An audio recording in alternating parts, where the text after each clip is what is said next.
There are moments in history when a single heart, royal though it may be, changes the course of a nation forever.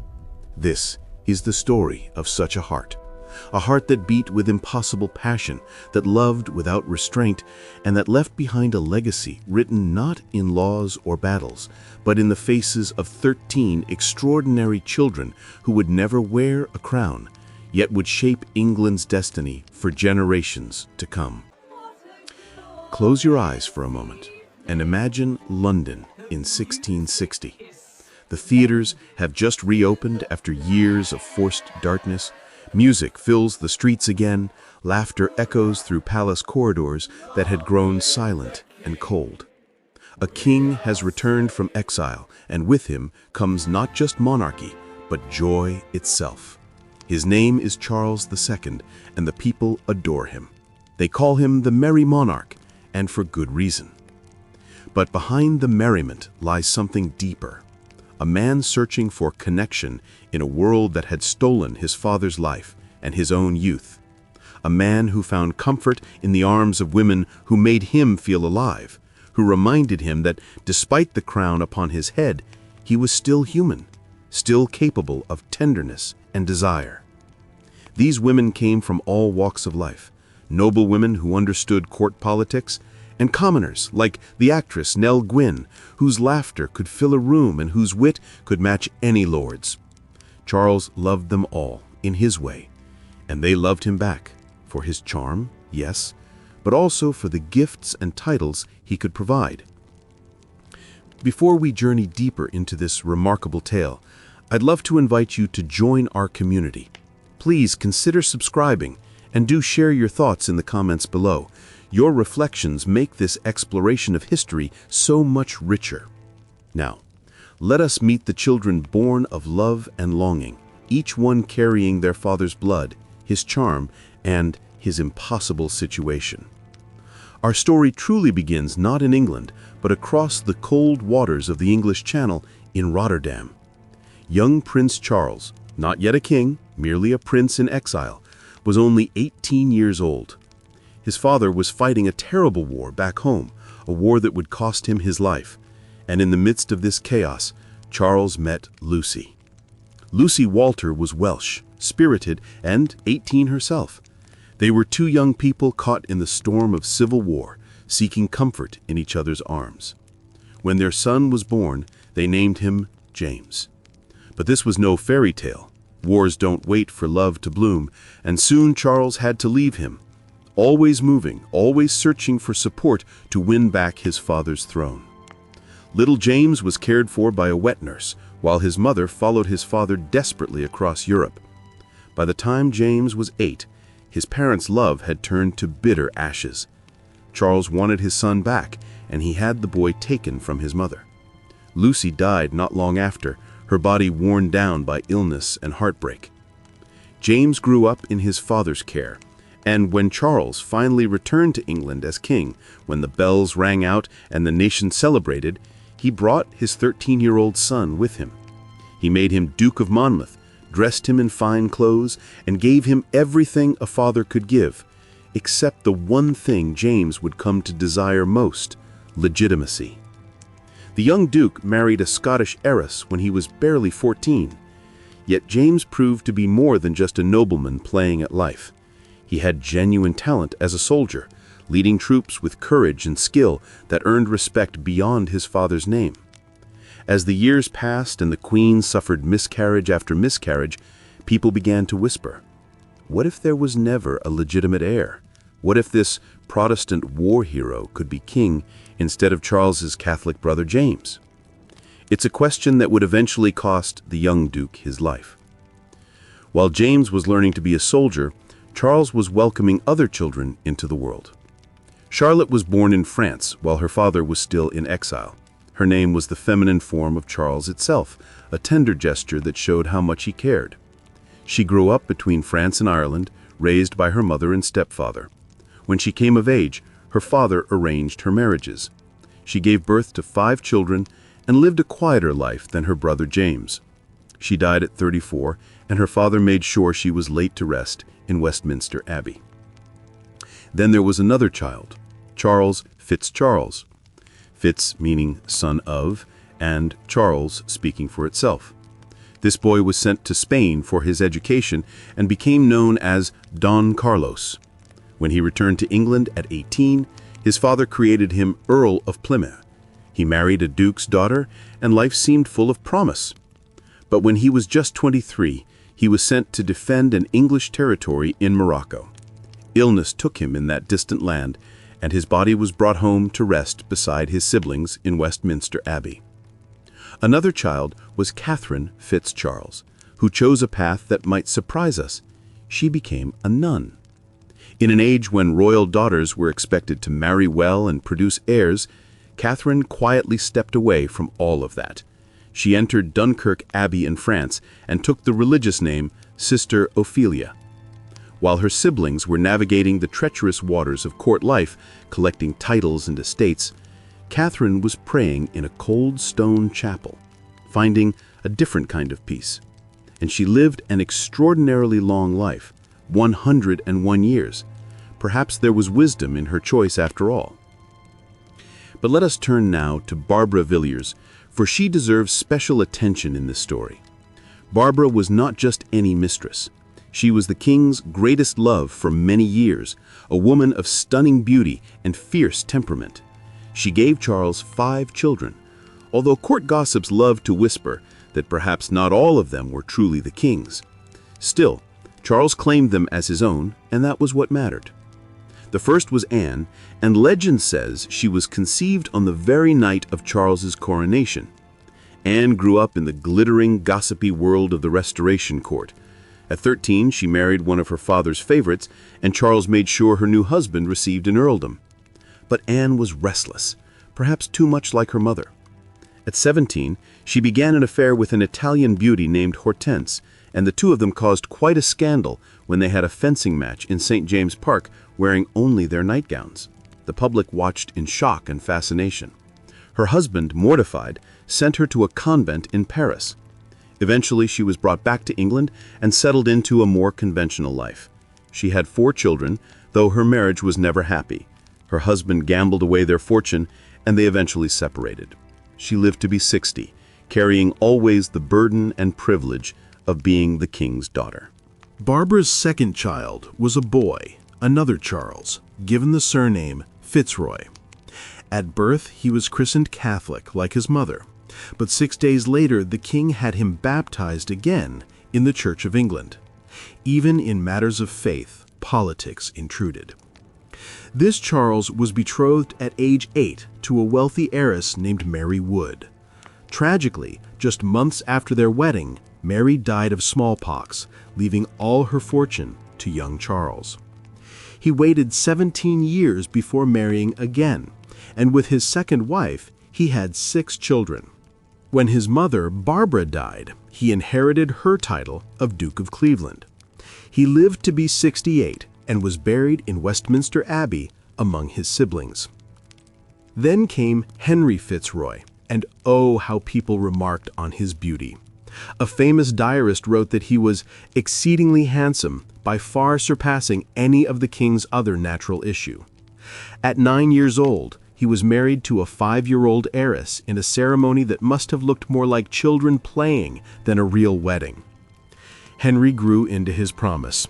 He became a soldier like his half-brother Monmouth, fighting with courage and rising through the ranks. He was made Duke of Grafton and given command of important military positions. Henry's life reveals the violence beneath the elegant surface of courtly life. He quarreled with a fellow officer, and the confrontation ended in the officer's death. When his uncle James became king and Henry's half-brother Monmouth rebelled, Henry commanded troops for the king. But the political winds were shifting. When Parliament secretly offered the throne to James's Protestant daughter Mary and her husband William, Henry saw the future clearly. He abandoned his uncle and supported the new monarchs in what history would call the Glorious Revolution. But revolutions, even glorious ones, demand sacrifice. The deposed King James fled to France, but he didn't give up.